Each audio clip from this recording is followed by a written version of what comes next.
বিসমিল্লাহির রহমানির রহিম। আলহামদুলিল্লাহ।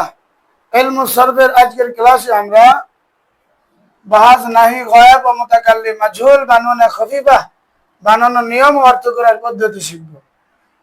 আমরা জানি আলহামদুলিল্লাহ নাহি গায়েব ও মুতাকাল্লিম মাজহুল বানানো খফিফা তৈরি হয় নাহি গায়েব মাজহুলের 3 সিগা আর নাহি মুতাকাল্লিম মাজহুলের 2 সিগা, মোট 5 সিগা।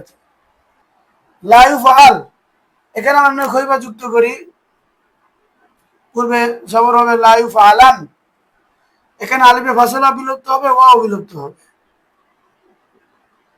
লা ইউফআলুন, এখানে অনুখফিফা যুক্ত হবে এবং তার পূর্বে জবর হবে লা তুফআলান, এখানে অনুখফিফা যুক্ত হবে তার পূর্বে জবর হবে লা উফআলান, এখানে অনুখফিফা যুক্ত হবে তার পূর্বে জবর হবে লা নুফআলান। তাহলে হলো কি লা ইউফআলান, লা ইউফআলুন, লা তুফআলান, লা উফআলান, লা নুফআলান। অর্থ হবে কি নিশ্চয় সে একজন পুরুষ, কৃত না হওয়া উচিত। নিশ্চয় তাহারা সকল পুরুষ, কৃত না হওয়া উচিত।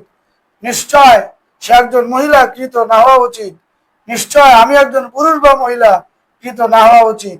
নিশ্চয় আমরা দুজন পুরুষ বা মহিলা, অথবা আমরা সকল পুরুষ বা মহিলা, কৃত না হওয়া উচিত।